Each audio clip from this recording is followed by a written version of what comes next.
Bom dia, boa tarde e boa noite. Não sei que hora está assistindo isso, mas vamos aqui à apresentação do capítulo 5 da memória principal, ou memória RAM, né? A gente começa aqui. Primeiro aqui tem o histórico, né? Originalmente a memória principal era feita com anéis magnéticos, que são os cores, né? Os núcleos. A evolução para a memória semicondutora, que são os chips, hoje padrão universal. Aí tem a célula de memória, né? Que tem dois estados estáveis, que é o 0 ou o 1. Pode ser lida e escrita eletricamente, ou seja, ela é uma memória maleável, né? Ela volátil, no caso, não maleável. Ela só funciona quando está energizada. E é formada por três terminações, que a gente tem aqui na imagem aqui, né? Que é selecionar, controle, entrada ou saída de dados. Aqui tem um modo de escrita e também tem um modo de leitura. Esse selecionar aqui é justamente a célula que está sendo selecionada. O controle é se ela vai ler ou se ela vai escrever, né? Se ela vai ser escrita ou se ela vai dar a leitura. Aí a gente tem aqui os principais tipos, né? Que é a RAM, que é a leitura e gravações rápidas. Tem a DRAM, né? Que é simples, barata e exige atualizações. Tem a SRAM, que é mais rápida, sem necessidade de atualização, né? Porém é cara. E tem a ROM, que é de leitura apenas, ela não volátil. Tem essa aqui, a PROM, EPROM, EEPROM e a Flash, que são variantes regraváveis e não voláteis. Show? Então a gente tem aqui algumas imagens.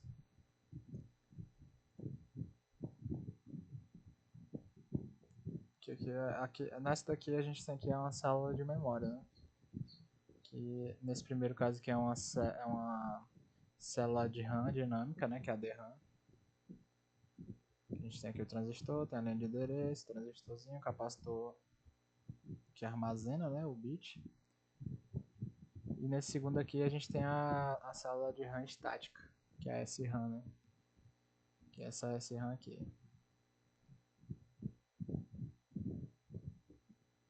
Show.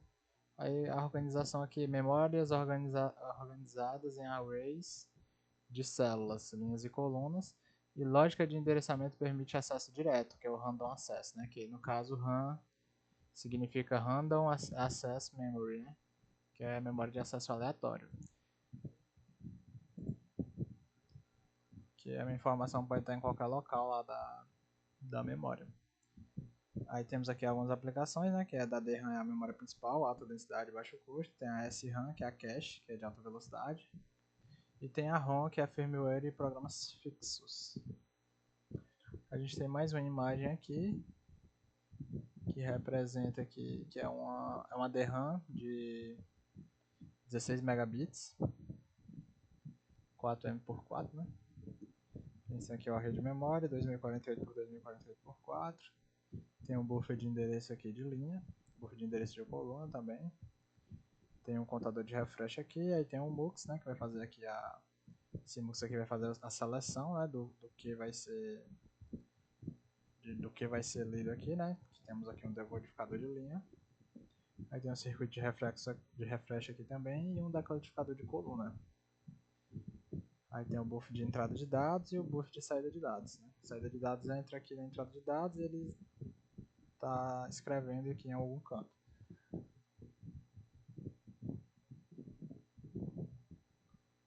Show. Aqui temos mais algumas imagens do capítulo.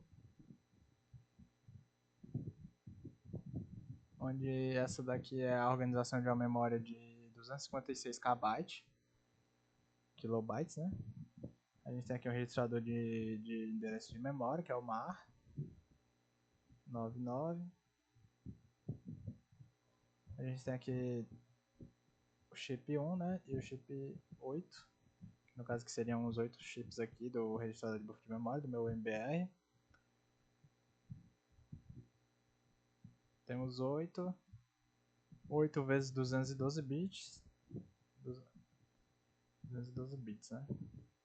A gente tem aqui o decodificador de 1 para 252. E dois decodificadores, né? presente aí nas duas organizações. Já aqui, a gente tem um EEPROM de 8 megabits. Temos aqui essas entradas e saídas, alimentação. Pista superior aqui. E a DRAM de 16 megabits. Tem aqui as entradas, saídas. Aqui embaixo aqui a gente tem a organização da memória de 1 megabyte. A gente tem aqui o MAR, o MBR, né? Cada um com 512 bits.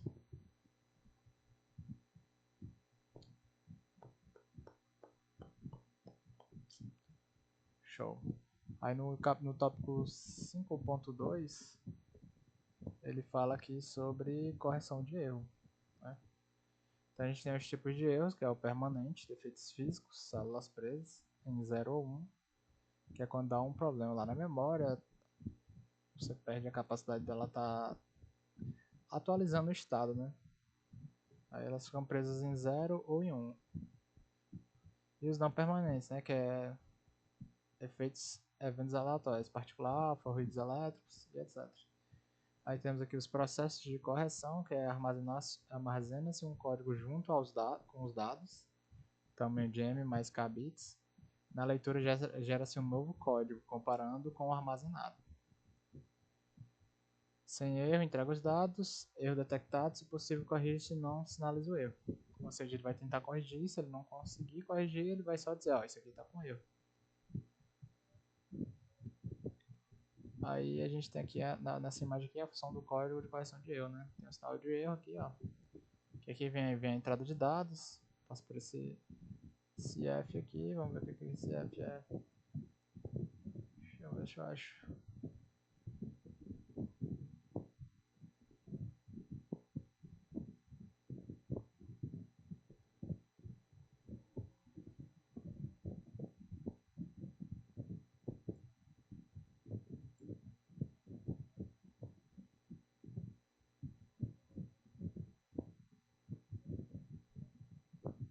Entendi.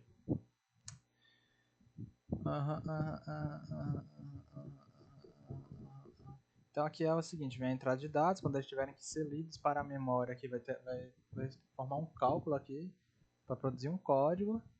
Então esse código e os dados, eles são armazenados, né?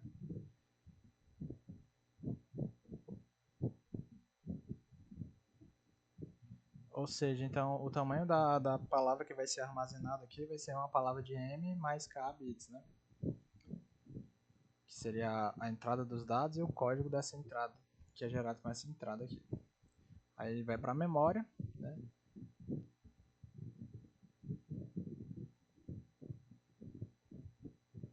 Então aí quando aqui ele vai ser lido, esse código aqui ele é usado para comparar. Ele é usado para comparar aqui, ó. Ele é comparado esse código com a memória aqui, né? Ele vai pegar aqui de novo o meu dado, né, que foi armazenado. Ele vai passar de novo, gerar o código e vai comparar esses dois códigos, né? Ele vai mandar a palavra para cá, ele vai ter essa comparação, se tiver tudo certo, manda para o corretor, vai-se embora. Se não, se tiver errado, ele vai dar um sinal de erro aqui, né? Depois de ter tentado corrigir. Ele dá um sinal de erro. A gente vem aqui com os códigos de correção, né? Tem aqui o código de RAM, né? Detecta e corrige erros de até 1 bit. Até 1 bit como se fosse muita coisa, né? É tipo, literalmente só 1 bit. Para 8 bits de dados, 4 bits de verificação. Aí temos o SEC, né? Que é o Single Error Correcting. Corrige um erro, né? E tem o SecDed. Double Error Detection. Corrige um erro e detecta 2.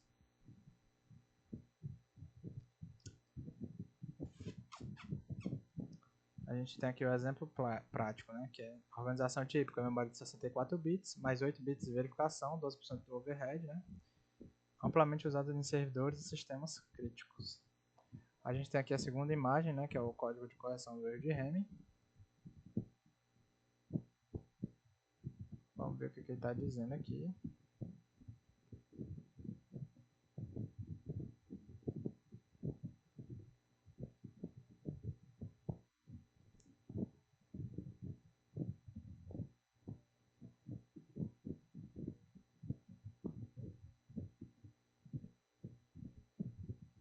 entendi. Ele tá...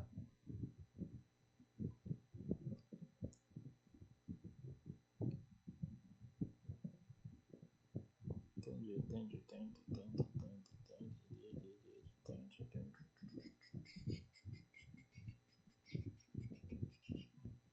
Se a palavra síndrome contém apenas zeros, nenhum erro foi detectado, né? Que eu acho que no caso aqui a palavra síndrome seria o quê?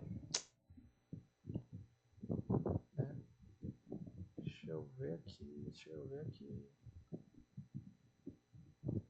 Assim como o circular inclui 3 dados de um, né? O bit de paridade do círculo é definido como 1. Agora, se o erro muda um dos bits de dados, ele é facilmente encontrado, verificando os bits de paridade. As discrepâncias são encontradas no círculo A e no C, mas não no círculo B. Somente uma das 7 regiões está em A e C, mas não em B. Figura 8.D. No caso é esse zero aqui, ó. Zerinho aqui.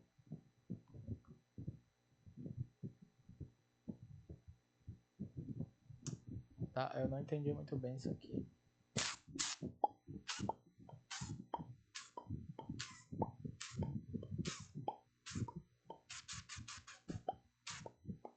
Enfim, vamos pra frente, né? Vou tentar explicar isso aí. Temos aqui mais aqui sobre correções de erros, né? Que é aumento do tamanho da palavra com correção de erro. Aí tem o bit de dados e o bit de verificação, ou seja, para uma palavra aqui de 8 bits, a gente tem 4 bits de verificação, né? Que é a correção de erro único. Aí correção de erro único, detecção de erro duplo já aumenta um pouco mais aqui, né? Vai de 4 para 5 palavras. Aumenta aí um bit, né? Aumenta um bit aí. Layout de bits de dados e bits de verificação. A disposição de bits, 12, 11, 10. A gente tem aqui o 12, 11, 10, 9, 8, 7, 6, blá blá blá. Aí tem o bit de dados que é o D8, D7, D6, D5, D4, D3. Tem aqui esses espaços, né, que são os bits de verificação, onde ele vai estar verificando aí se tem erro ou não. Temos aqui mais aqui na figura 5.10, né, que é o cálculo de bit de verificação. Novamente aqui, aí a palavra armazenada aqui como 001101001111. Aí a palavra buscada como 00110111. Já tem um erro aqui, ó. 01111. Então a gente tem um errozinho aqui, ó. Que aqui é o número de posição, né? Que é, no caso aqui seria 0110. E o bit de verificação aqui, que é o 0001.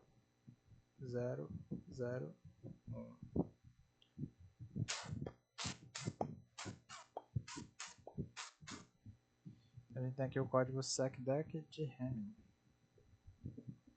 Temos aqui o D. Tá pintado aqui, não sei porquê. Vamos ver aqui. Vamos ver aqui.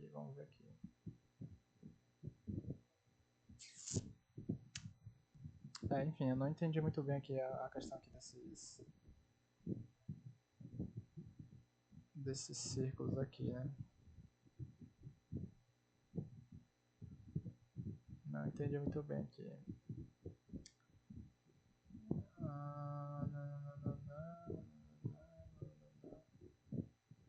Realmente não compreendi muito bem aqui como é que funciona aqui o rolê, não. Enfim, né? Vamos pra frente. Então a gente tem a DDR-DRAM. Desafios: gargalo na comunicação entre processador e memória. E a RAM tradicional aqui, que é lenta, assíncrona e com longos tempos de espera. Aí temos aqui as evoluções, né? Que é a SRAM, Synchronous DRAM, que é sincronizado ao clock, elimina tempo de espera. Modo rajado que transfere blocos sequenciais rapidamente, múltiplos bancos para maior paralelismo. registrador de modo para ajuste de latência e rajada. A gente tem a DDR-SDRAM, que é a Double Data Rate, que transfere dados nas duas bordas do clock, né, dobrando a velocidade. Buffer de pré-busca que evolui conforme a geração, né, que vai de DDR 2 bits, DDR2 4 bits, DDR3 8 bits, DDR4 mantém 8 bits entre dois grupos de banco de maior paralelismo, né. Aí a gente tem aqui os resultados, né, aumento na taxa de entrada e saída, eficiência aprimorada para aplicações com grandes volumes de dados, né. Atualmente é o padrão em PC, servidores e sistemas embarcados. A gente tem aqui, né, que é do A0 ao A13 tem entrada de endereço, né? Do BA0 ao BA1 tem linhas de endereço de banco. Aí tem o clock, tem a habilitação de clock, a seleção de chip, strobe de endereço de linha, strobe de endereço de coluna, habilitação de escrita, aí saída de dados, né, que é do DQ0 até o DQ7, e o DQM, que é a máscara de dados.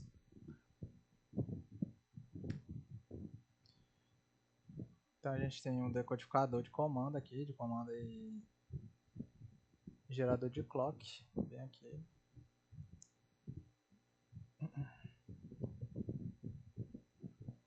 A gente tem aqui o registrador de modo.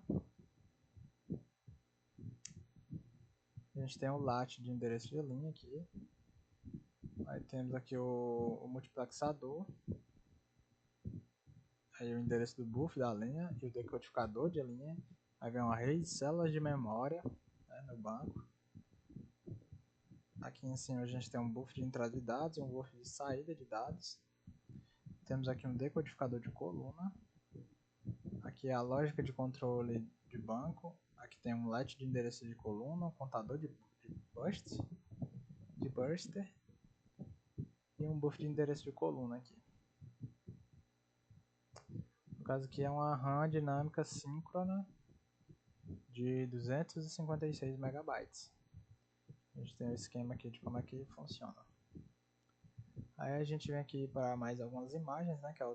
Temos aqui na primeira imagem aqui de cima, temporizador de leitura da SDRAM, extensão de rajada 4, latência de CAS2, né? Aí a gente tem aqui o comando que é read nope. A gente tem esse delayzinho aqui, ó, que é a latência, né, que ela vai demorar aí para estar fazendo a leitura. Aí ele vem aqui com DOTA0, DOTA1, DOTA. Isso aqui é a latência, aqui explicando a latência que ele tem, são 2 ciclos de clock, né? Aí temos aqui as características da DDR, né? Que é o buffer de pré-busca, que na DDR1 era 2 bits, na DDR3 4, na DDR2 4, na DDR3 8 e na DDR4 8 também. Aí tem um nível de tensão, né, de voltagem, que é 2,5 volts, 1,8 volts, 1,5 volts e 1,2 volts. E aí tem a taxa de dados do barramento frontal, né? Que na DDR1 era de 200 a 400 megabytes por segundo. Isso aí foi aumentando aqui até na DDR4, que a gente chega em velocidade de 4.266 megabytes por segundo, né? No caso lá é megahertz. Aí tem aqui gerações de DDR, que de novo, novamente, né? Tem aqui A1, que é a RAID memória, de 100 a 150 MHz, entrada e saída de 100 a 150 MHz na SDRAM, né? Aí tem a 2 aqui, a RAID memória, são dois, ó. E temos aqui um multiplexador para uma saída aqui de 100 a 200 MHz, que é 200 a 400 MB por segundo. Aí aqui temos a DDR2, não, no caso aqui não é a DDR1, né, que é SDRAM. Aí depois que vem a DDR1, a DDR2, a DDR3 e a DDR4. Então aqui você pode ver que aqui na DDR4, né, a gente já tem dois conjuntos aqui de memórias, né, que passa pelo MUX, que passa por outro multiplexador, até chegar aqui na saída, né, que é de 667 a 1600 MHz, que é 1000 1333 a 3200 megabytes por segundo. Então a gente chega aqui na memória flash. A gente chega aqui até a memória flash, né, que a definição aqui é a memória semicondutora usada como memória interna e externa, introduzida nos anos 1980, intermediária entre EEPROM e EEPROM. Aí o funcionamento, né, usa porta flutuante isolada para armazenar carga elétrica e representando bits. Pode ser apagada eletricamente em blocos, não byte a byte, ou seja, você só pode apagar um bloco de uma vez, né, não pode apagar byte a byte. E os dados são retidos sem energias, não volátil. Ou seja, isso daqui ela mantém, né? Mantém os dados lá que estavam lá mesmo, você desenergizando. Aí tem um tipo de principais aqui, né? Que é Flash NOR, acesso aleatório de alta velocidade, leitura escrita por bit, usada principalmente como uma memória interna em sistemas embarcados. E tem a Flash NAND, né? Que é a organização em blocos, maior densidade e velocidade de gravação. Usada em memória externa como USB, cartões e SSDs. Aí tem aqui características comparativas, né? Que a NOR é rápido acesso, ideal para pequenos códigos e dados fixos. E a NAND, né, é maior capacidade, acesso em blocos, mais econômico para armazenamento massivo. Ou seja, uma é usada para sistemas pequenos e outra para sistemas maiores, né? Então a gente vem aqui para as imagens. Imagens.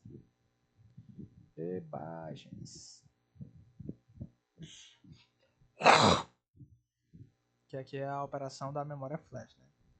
Que aí temos a porta de controle, aí temos o substrato P, aí temos o dreno e a fonte.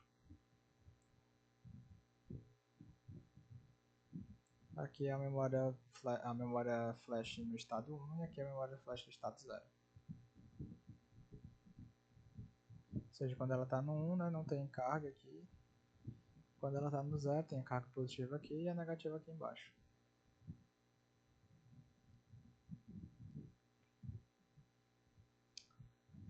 Aí aqui tem a estrutura da memória flash aqui, ó. Tem a linha de bits, aí tem a linha de palavra 0, linha de palavra 2, linha de palavra 1, 3. Aí aqui tem a célula de memória, né?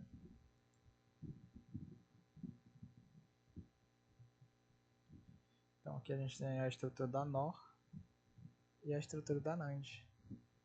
A NOR é algo aqui meio em paralelo aqui, né? E a da NAND é algo mais em série aqui, ó. Aí a gente tem aqui os gráficos de Kvyat para a memória flash, né?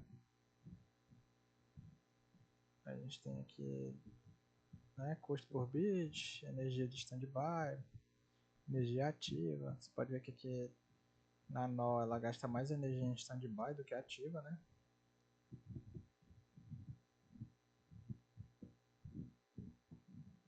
Será que é isso mesmo que tá querendo dizer? Enfim, a gente tem aqui a leitura alta, né? Velocidade de escrita. Ah, tá, entendi aqui como é que funciona. Entendi como é que funciona aqui. A energia em standby aqui é alta, a energia ativa também é alta, porque por algum motivo o gráfico se inverte aqui. O custo por bit aqui, ó, é alto também. O uso de armazenamento de arquivo é difícil. A execução do código é difícil também. A capacidade é baixa e a velocidade de escrita também é baixa. Entendi foi nada desse gráfico aqui, todo ao contrário. E na NAND aqui a gente tem aqui o que? Uma energia em standby mediana, uma energia ativa baixa, uma velocidade de leitura mediana, uma velocidade de escrita alta, uma capacidade alta, a execução de código difícil. A execução de código aqui no caso é fácil, né? Na NOR. E aqui na NAND, o uso de armazenamento de arquivos aqui é fácil também. E o custo por bit é baixo. E a gente chega aqui a mais um tópico, que é novas tecnologias de memória de estado sólido não volátil. Então tem os níveis tradicionais, né, que é o SRAM, rápida, cara, baixa densidade. que é usada em cache. Tem a DRAM, que é mais barata e densa, porém mais lenta. A memória principal, que no caso é a memória RAM. Aí tem o disco rígido aí, né, que são os HDs aí. Tem alta densidade, baixo custo e armazenamento externo. A gente tem as memórias flash, né, no caso aqui é uma recapitulação, né, sobre o capítulo aí. Tem a NOR, que é de acesso aleatório rápido, né, preferido como memória interna em sistemas embarcados. Tem a NAND, que é alta densidade e velocidade de gravação. Aí temos novas tecnologias emergentes, né, que é a STT-RAM, não volátil, rápida. Aí tem aqui menos de 10 nanosegundos, alta durabilidade, potencial para cache e memória principal. Tem a PC-RAM, que é baseada em uma mudança de fases, boa candidata para substituir ou complementar a DRAM. Eu até vi aí já que tem uma RAM que é diferente, né? Ela é uma plaquinha que você coloca diretamente na placa-mãe, como se fosse um processador, né? Diferente das atuais que tem aquele barramento. Aí temos a RRAM, que é a RRAM, né, que é baseada em resistência, promete células menores e maior eficiência. Possível substituto da flash e da DRAM. E aqui tem a tendência, né, que é avanços contínuos em densidade, velocidade e eficiência. Mas desafios crescentes, tecnologia emergente ainda em consolidação. A gente tem aqui a primeira imagem, né, que é a RAM não volátil dentro da hierarquia da memória. Aí a gente tem aqui uma comparação aqui, né, que é desempenho e durabilidade aumentados e o custo decrescente por bit, capacidade ou densidade crescente. Então a gente pode ver aqui que quanto mais no topo da pirâmide a gente tem um maior desempenho e durabilidade, e quanto mais baixo a gente tem uma memória mais barata, né? Uma memória mais barata e com maior armazenamento. Aqui tem as tecnologias atuais aqui e aqui as possíveis substitutas aqui delas. A gente tem mais uma imagem, que nessa daqui é as tecnologias de RAM não voláteis, que é a SST-RAM, né? É a STT-RAM aqui. Tem aqui uma camada magnética perpendicular, né? São camadas magnéticas. Aí tem aqui um isolamento. Aí temos aqui as camadas de interface. Aí a corrente elétrica vem aqui, né? Do eletrodo da base. Passa para cá.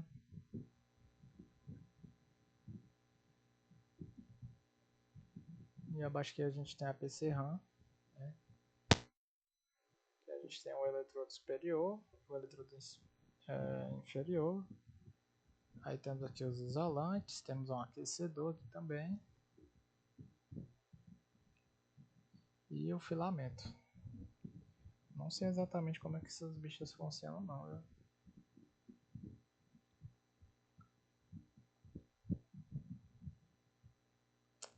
E no fim aqui a gente tem a RRAM, que a gente tem aqui o óxido de metal, né, entre os eletrodos. Aí a gente tem aqui a baixa resistência aqui, no filamento, e temos aqui o isolante também aqui dos lados. E por fim é isso. Tópico 5 aí sobre a memória principal. Espero ter dado para entender alguma coisa. É nóis. Valeu, falou.